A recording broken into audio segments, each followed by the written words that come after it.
Hi, Latin classes. I just wanted to record a brief video for you to let you know what things are looking like for the next couple of weeks and give you kind of an overview of what we're doing in class. So first off, I'll try to record several videos each week. That'll be kind of like our class time together where depending on the particular class, we'll go over the exercises or the translation, whatever it is that's at hand.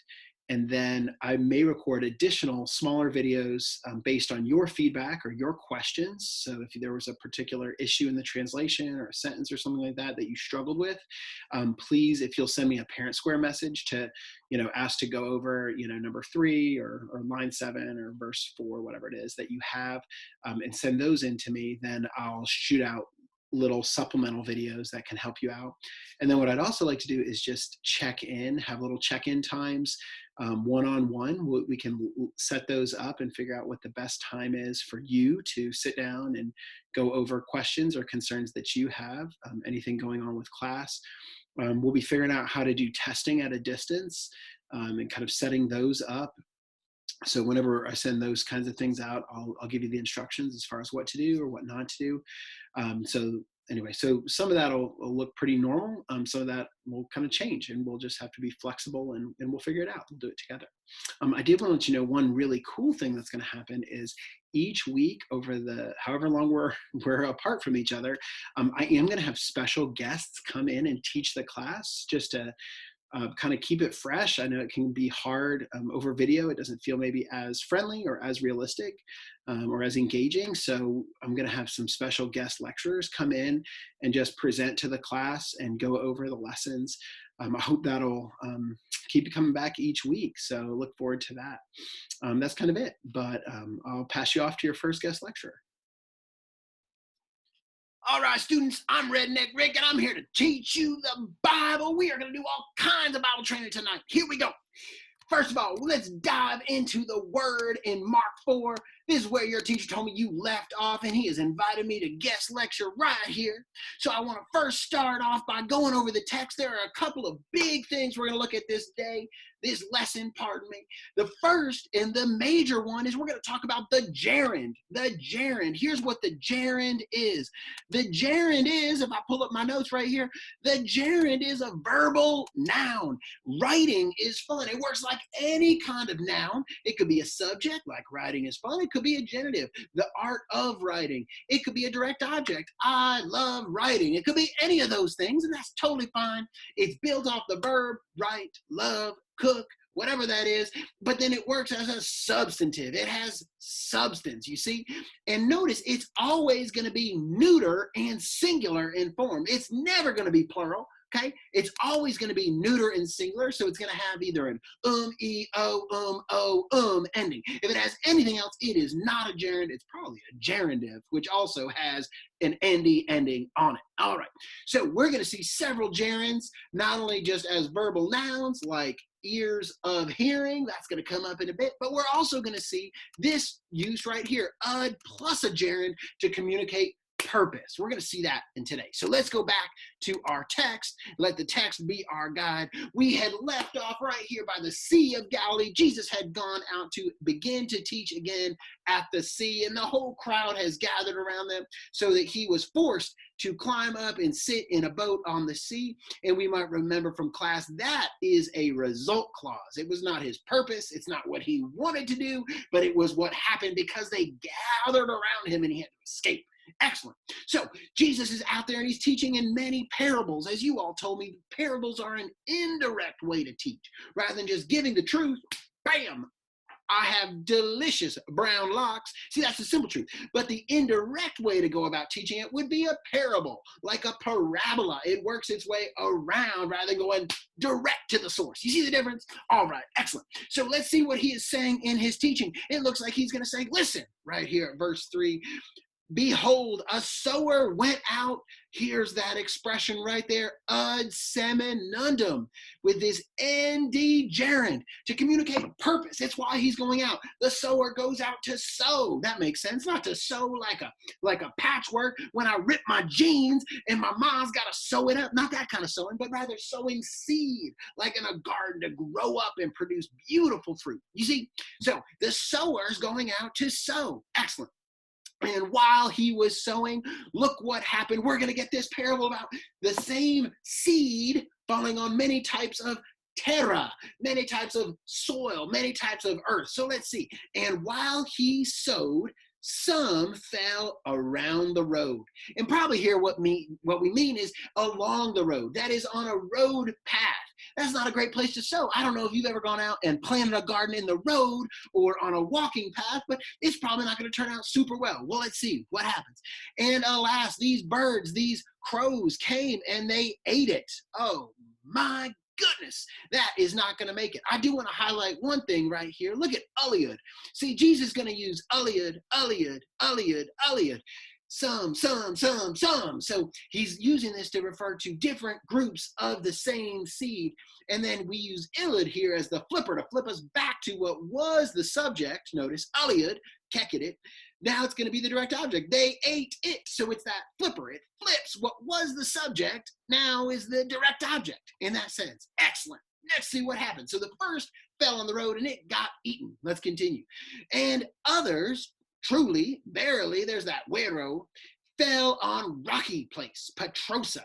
This is, if you think about it, you've seen this word already in the Gospel of Mark. Let's think. Where did we see Peter? That's right, Simon Peter. So it fell on rocky soil. This is where we saw Peter earlier.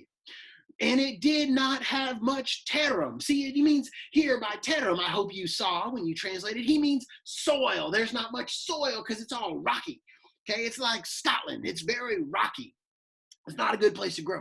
And immediately what happened? Well, it grew up. It raised up quickly because it did not have altitudinum terrae. Here, altitudo in Latin can mean not only height, altitude, like you think of it in English, but also depth. So in English and in Greek, we have words for upwards height and downwards height. We call that depth and height. But in Latin, they actually have the same word. It is altitudo. And you can go down deep and you can go up deep, so to speak, if that makes sense. So in the Greek, you have the word bathos, like bathysphere, or take a bath, you see. But in the Latin, that's not what we have. So we have to settle with altitudinum terrae, meaning depth of soil. And you need deep soil, and you need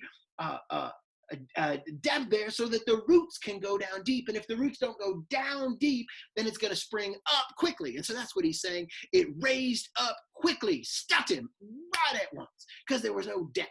Number 6, and when it had raised up, what happened? The son, the soul, it came and it blasted it. It withered it.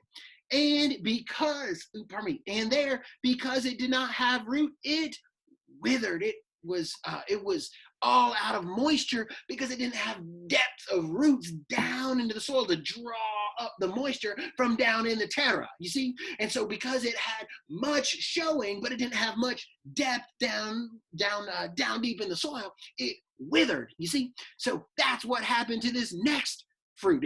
It sprang up because there was no depth and it withered quickly. All right, verse 7, here we go. And others, so this is our third type of planting situation. Others fell into, notice our in plus accusative, motion 2 towards, into the weeds, into the, you can see the word spines there, but that is into, what do we call these things? These prickly things. They get you, right? Okay, and what happened? Well, these spines, the weeds, they grew up and they choked it. They efoka werunt illid. There's that switch again from illid subject to illid direct object. There's that flipper.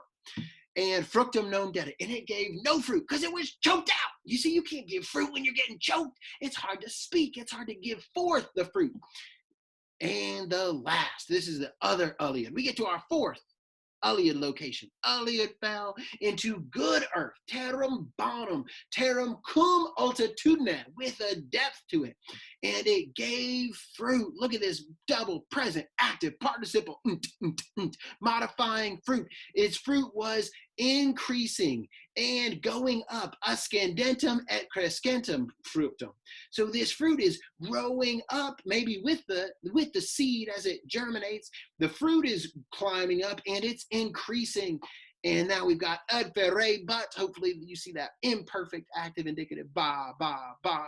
One gave 30, and one 60, and one 100. So what Jesus is saying is one of those plants produced 30 fruits, so to speak. One produced 60 fruits, and one produced 100 fruits. It is so fruitful in this good, deep soil where you don't have birds pecking at it, where you don't have spines and weeds choking it out. You see, and then you don't have an absence of soil so that it springs up quickly. It has time to go deep, students. You need time to go deep. See, you can't just rush out into things, students. You need time. If you feel like you have to rush about, like I remember one time someone told me that I needed to be a missionary on the field after I'd only had 1 year of Bible training. This is a true story, students. And they said I was wasting my time in school. And as a matter of fact, I remember feeling the exact opposite. I felt like I wasn't prepared to go out into school. And so what I needed was even more training and more time. And I think this is kind of what maybe Jesus is talking about, is that if you don't have time for those roots to go deep, then you're not going to be ready to bear much fruit. You can't have that. So we don't want that. So he said, whoever, this is Jesus ending his teaching. Pardon me, my hair is making my neck itch. Goodness. He said, who has ears of hearing? Notice this present subjunctive. This is adjussive. We fear a liar. Let him hear. He who has ears of hearing. So this is really important that we highlight this verse right here before what comes up, because we don't want to be offended unnecessarily by what Jesus is saying. So he ends his teaching by saying, if anyone can hear, let them hear. If you can hear this, I want you to hear my teaching and understand my teaching. So he who has ears for hearing, literally ears of hearing, this is a gerund, with a genitive singular, e, o. So ears of hearing, pardon, students, let him hear. So Jesus wants you to hear, he wants you to understand, and he has told you the message. And now he's changed to when he was alone rather than when he was out in mass, out in the boat, because so many people were crowding around him. Now we've got this nice primal cum clause with an imperfect subjunctive infinitive plus ending. And when he was alone, they asked him. Who asked him? Interrogerunt. Look at this. I see this plural here. They asked him. Who? He. Who was he? Those who were with him, with the 12. So they asked him the parables. They said to him, look, they asked him, what are these parables? What did this roundabout way of teaching you have? What does it mean? We don't get it, Jesus, so please tell us. And these are those who are with him. They're kind of his close-in group. We have the 12, notice, cum duodecum. This word, by the way, does not decline. So it's not in the ablative technically, but it is in the ablative because it's with duodecum. So with the 12, those who were with him with the 12. So you've got the 12, and then you've got another group of students who aren't the 12, but they're still there. And that's probably people like Mary Magdalene and others who had come around Jesus and who were beloved by him. Mary and Martha and Lazarus. We don't know who that is, but we know this is another group who would be close to Jesus. That's what the text says. So verse 11, he said to them, to you all, datames. Datames is a perfect passive indicative. It is given. What is given? The mysterium, regni Dei. To you all, dative, is given the mystery of the kingdom of God. Now, wait a second. What Jesus seems to be saying is that this special group gets the mystery revealed to them. Well, sure enough, look what he says go on. But to those who are outside, dative again, to those who are outside, everything is in parables. He's saying that for those of you who are here with me, you get the direct answer. You get the explanation right to the point. But for those who are on the outside, they get it in parabolic form. They don't get it directly. They get it indirectly. Look at that. Now he quotes Isaiah 6, and we will have to look at Isaiah 6, just not today, students, but maybe I'll give a bonus video on Isaiah 6, which is very important, but we don't have time for that today. So that, now this is a purpose clause. This is not a result clause, probably. This is a purpose clause. Why does Jesus speak in parables, he says?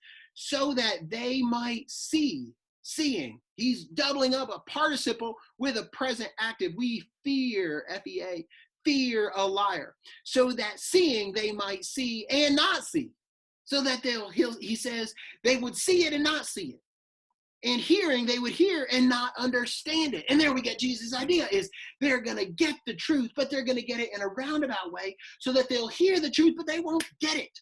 That's quite a mystery. Now he says this, another purpose clause, so that they would not turn. This is the word for repentance. It means a turning, convertunter. In the Greek, it's a metanoia, a switch of mind. But here, that's what we got in the Latin, that they would not change. This would be the result. I'm sorry, I said purpose. This would be a result clause, so that they would change or not change and have their sins forgiven. Peccata is your subject of dimittunter. My goodness, this is a hard teaching of Jesus. But today, in our video, we don't have time to go to Isaiah 6, though let me just highlight this right out here in your margin. You have that right there. Look, Isaiah 6:10, exclamation point. That means that is where Jesus is quoting from. So you could go look at the prophet in Isaiah 6 and say, my goodness, Jesus, my goodness, Isaiah, why would you bring a message so that people wouldn't understand? This seems like the most bizarre prophetic message you could imagine. Well, you could check that out, but maybe I'll talk about that in another video. So he says this, that they would see and not see, that they would hear, hearing and not understand. So lest they, that should be the result, lest they be converted and their sins be forgiven from them. This is probably an ablative of separation or a dative of reference, their sins. Last but not least, and he said to them, do you not understand this parable? Do you not get it? My goodness, you've been following me and been in my close inner circle, and you don't get it. Sure enough, he says, you don't understand this parable? Then how will you understand future? Ace, et, amos, atis, et. How will you understand all the parables? So Jesus seems to be saying, well, my goodness, you've been here with me for all these teachings, and you don't understand this. How can you understand all the other teachings I've done indirectly? And then he starts in verse 14. He who sows the word, the verbum. Now, this is very important, students, but we are out of time for today. So I'm going to pause right there, and maybe next time we will talk about the word that is sown in Isaiah 6. Thank you for letting me teach you today. Goodbye.